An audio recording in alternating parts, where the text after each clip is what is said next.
Assalamualaikum warahmatullahi wabarakatuh. Dalam kajian mengenai nilai-nilai Islam dalam kehidupan sosial, terdapat banyak dalil yang menekankan pentingnya berbagi dan membantu sesama, terutama dalam hal kebutuhan mendasar seperti makanan. Salah satu hadits yang cukup terkenal adalah riwayat dari Al-Bukhari dalam Al-Adab Al-Mufrad 112 yang berbunyi, tidaklah beriman seseorang yang kenyang sementara tetangganya lapar sampai ke lambungnya. Namun, apakah prinsip ini masih berlaku secara universal bagi umat Islam di berbagai belahan dunia?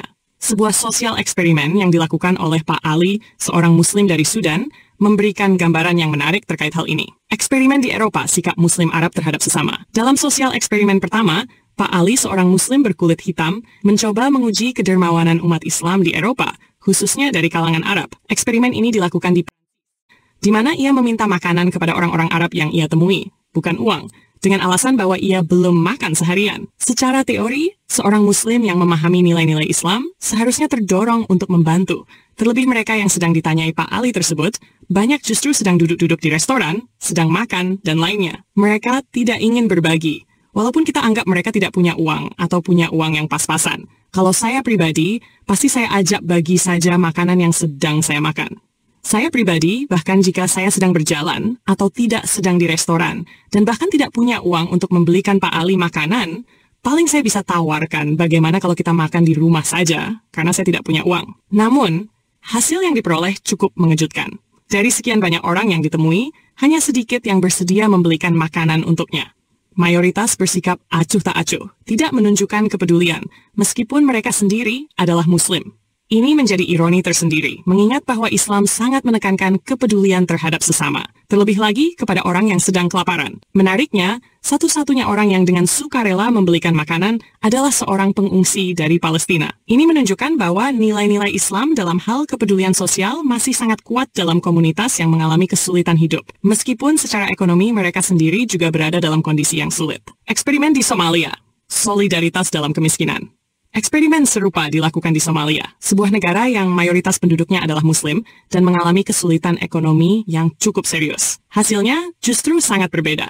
Di sana, Pak Ali dengan mudah mendapatkan makanan dari masyarakat setempat yang tanpa ragu memberikan bantuan. Fenomena ini mengonfirmasi sebuah teori psikologi sosial bahwa masyarakat yang hidup dalam kondisi sulit justru memiliki tingkat solidaritas yang lebih tinggi. Dalam masyarakat seperti ini, kepedulian terhadap sesama bukan hanya sekadar nilai agama, tetapi juga menjadi mekanisme bertahan hidup secara kolektif. Jika seseorang mengalami kesulitan hari ini, maka ia akan berharap mendapatkan pertolongan dari orang lain.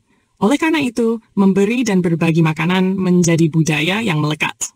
Refleksi terhadap nilai Islam dan realitas sosial. Dari kedua eksperimen ini, kita dapat menarik beberapa kesimpulan. 1. Degradasi nilai Islami dalam masyarakat metropolis. Muslim yang hidup dalam lingkungan metropolis, terutama di negara-negara maju seperti cenderung mengalami degradasi nilai-nilai Islam dalam aspek kedermawanan. Hal ini bisa disebabkan oleh berbagai faktor, seperti individualisme, tekanan ekonomi, atau pengaruh budaya yang kurang menekankan aspek sosial Islam. Meskipun mereka beretnis Arab, nilai-nilai Islami dalam kehidupan mereka tampaknya telah mengalami pergeseran. 2. Solidaritas yang lebih kuat di masyarakat miskin. Di sisi lain, negara-negara berkembang seperti Somalia menunjukkan bahwa nilai-nilai Islam dalam hal kedermawanan masih sangat kuat, bahkan dalam kondisi ekonomi yang sulit. Ini membuktikan bahwa ajaran Islam dalam membantu sesama bukan hanya teori, tetapi benar-benar diterapkan dalam kehidupan sehari-hari. 3. Indonesia, posisi tengah dalam skala kepedulian. Jika eksperimen ini dilakukan di Indonesia, hasilnya kemungkinan besar akan berada di antara dua ekstrem tersebut.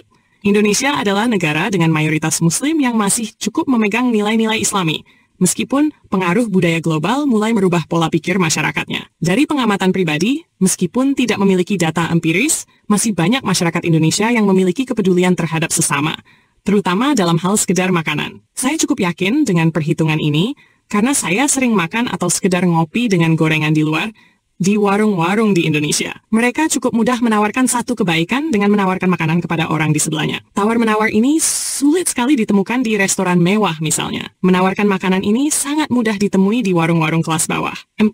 Jika prinsip Islam berjalan, seharusnya masalah berbagi makanan ini jika dia seorang Muslim yang peduli dengan rasa lapar seseorang, maka tidak peduli dia dari negara maju ataupun negara miskin, auto berbagi ini seharusnya sesuatu yang ringan saja untuk dijalankan. Kesimpulan, perilaku Muslim dalam hal kedermawanan, terutama terkait berbagi makanan, seharusnya tidak diragukan lagi. Ajaran Islam jelas menekankan bahwa seorang Muslim tidak boleh membiarkan saudaranya kelaparan.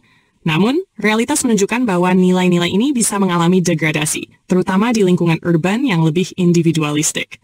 Sebaliknya, masyarakat yang hidup dalam kondisi sulit justru memiliki kepedulian yang lebih tinggi karena mereka memahami pentingnya solidaritas. Sosial eksperimen ini memberikan pelajaran berharga bahwa nilai-nilai Islam tidak hanya harus dihafalkan, tetapi juga diamalkan dalam kehidupan nyata. Sebab seperti yang disebutkan dalam Al-Quran, Al-Ma'un ayat 1-3, tahukah kamu orang yang mendustakan agama?